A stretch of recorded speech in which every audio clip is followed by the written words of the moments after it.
4 years running gaming arcades and gaming lounges, and I have spent more than 7 years running movie shops. Today I am going to be breaking down the costs and the profits from running a gaming lounge business in Kenya.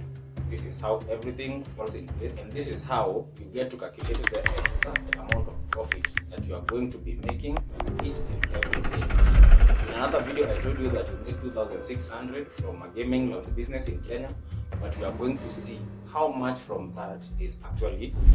I have been here for as long as I can remember. People have come, they have started these businesses around where I am, they have tried to beat me, they have all failed terribly. I always endure, I always make profit, and I'm always running 4 or 5 years down the line. In this video, we are going to break down each and every aspect of money that is involved in a gaming lodge business, and how much money you are going to make as sales and the money you are going to make as profit. Make sure you stick to the end of the video, because I'm going to be teaching you guys on how much money you're supposed to pay somebody that you have employed to run this business for you. And that figure, that amount that you're supposed to pay them, is based on real data, real experience from running the business for over 5 years, and it is based also on fairness, because I believe I'm a fair guy. I'm going to show you all this in this video. Trust me, this one will shock you. It also shocked me, but it is what it is. Trust me, stay to the end, you're going to love it. You could already subscribe to the channel, you could already like and share this video as you proceed. Without further ado, let's get into it. Rent.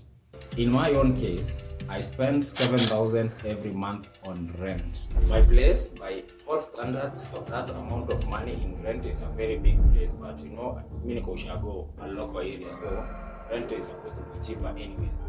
A space like this in Nairobi or in a major town, you would be parting with 15 to 20,000 Kenya shillings. True or false? Let me know in the comment. If rent costs me 84,000 Kenya shillings per year, that is 7,000 times 12. The second expense that you are going to majorly incur in this business is repairs and upkeeps and broken cables and water. That costs me around 2,000 Kenya shillings every 3 months. So in a year, that's 2,000 times 4. That's 8,000 in 1 year.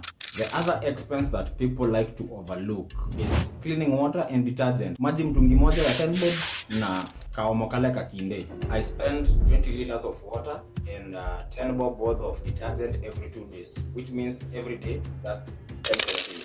In a whole year, that's 3,650 Kenya shillings. Just make sure your place is clean. This is the cost that I associate with cleanliness, and it's even not the entire cost. I'm just focusing on the basics. The fourth expense that you're going to incur in this business is licenses. And this one really hits you hard, because zingine zinakujanga zinashikana and you need to acquire all of them at the same time. So if you don't plan ahead, you will find yourself in a very tight spot, because you'll be chilling on a Monday, guys from MCSK are here. You're chilling on a Wednesday, Kanjo are here. You're chilling on a Friday, guys from KFCB are here. Those all licenses cost 15,000. Here's the breakdown. The KFCB one costs 7,000 because it's a gaming arcade and a movie shop in one. The county council license costs 6,000. Then there is the MCSK Risk and Camp. That one costs around 2,000. 7 plus 2 plus 5.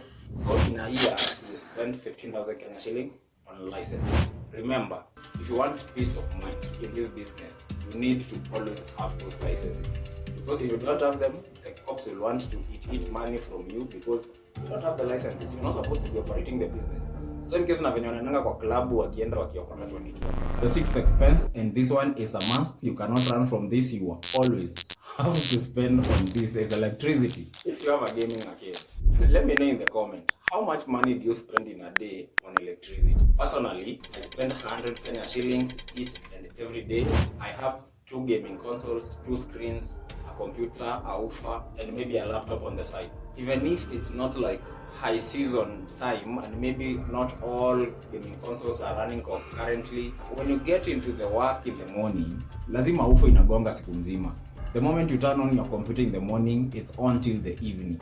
You are downloading movies, you are connected into the internet. I have a printer. Sometimes I'm printing, I'm photocopying. I have LEDs in my gaming arcade.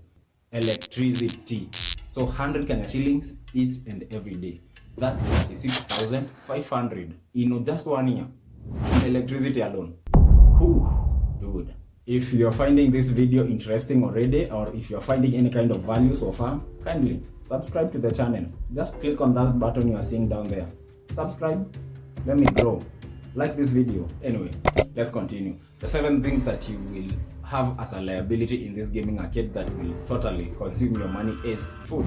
In my own place, at a time nilikuwa na employee, the amount that we had agreed upon for their lunch or their snacks is 50 bob Kenya shillings. When I'm there, I make sure that I have not spent more than 50 Kenya shillings on lunch. I know when you oh, hiyo ni pesa kidogo, blah blah blah. You eat what you eat, I eat what I eat. But you see how fit I am. Nakaa kitu kimenona, no? 50 Kenya shillings times 365 days, that's 18,250 Kenya shillings on just lunch.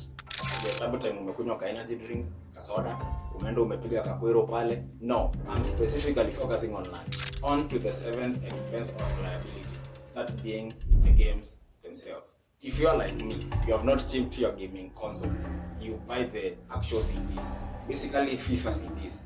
Most gaming arcades that you go, especially the local ones, people only play FIFA.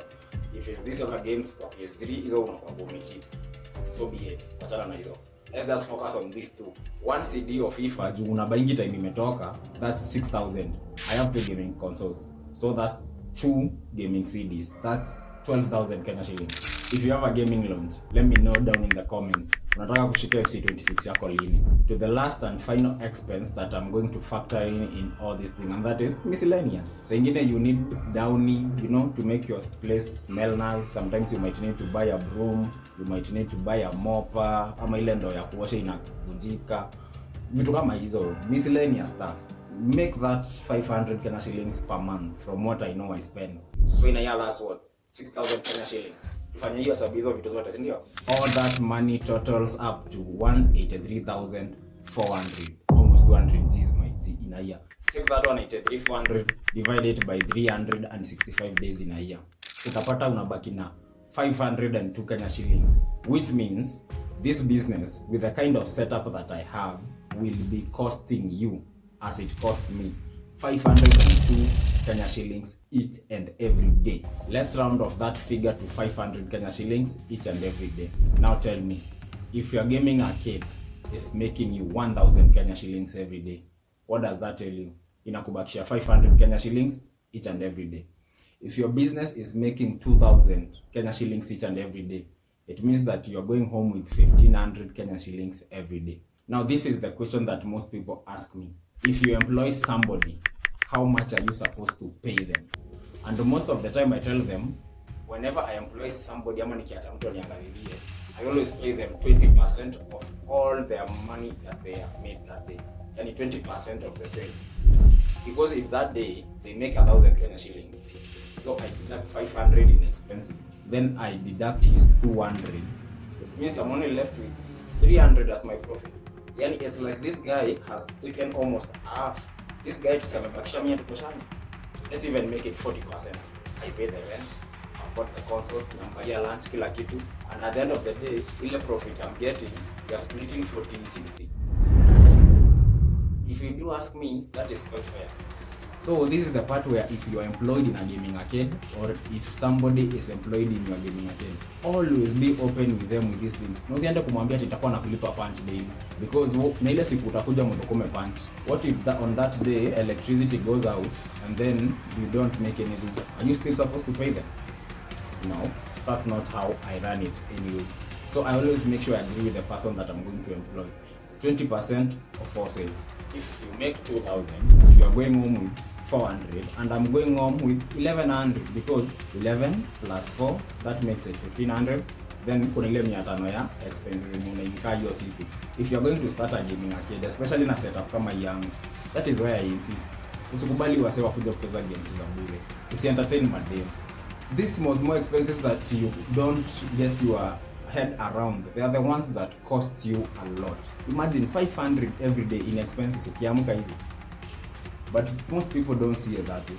Ndio maana unapatanga kwa hudu kuna wasi wanaanzanga movie shop, wasi wanaanza gaming arcade, but wanazifunga in less than 3 to 4 months. Because you might be thinking, it is just money coming in, it's a service-based business, so there are no expenses. There is no business in this world that does not have expenses. Your money inakuanga very hard to run product-based businesses. Now imagine if this was a product based business. Ile 500 on top of it bado kuna pesa ya stock. Unaweza pata kila siku unaenda home na so. Unanielewa? I'm asking you to share and like this video. I'm also asking you to subscribe to this YouTube channel. See you in the next one. Keep it HustleCraftKe. Wakanda forever.